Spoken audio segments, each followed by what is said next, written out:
কেউ একজন আমাকে বলেছিল যে, "এই কবুতর পেলে কি তোমার কোনো লাভ হয়?" আসলে লাভের জন্য আমি এদেরকে পালি না।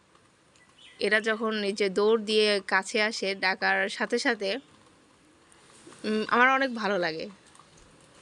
সকালে ঘুম থেকে উঠে দেখি ওরা আমার দরজার সামনে বসে থাকে। আমি কখন ঘুম থেকে উঠবো, ওদের খাইতে দিব। এই জিনিসগুলো আমার ভীষণ ভালো লাগে।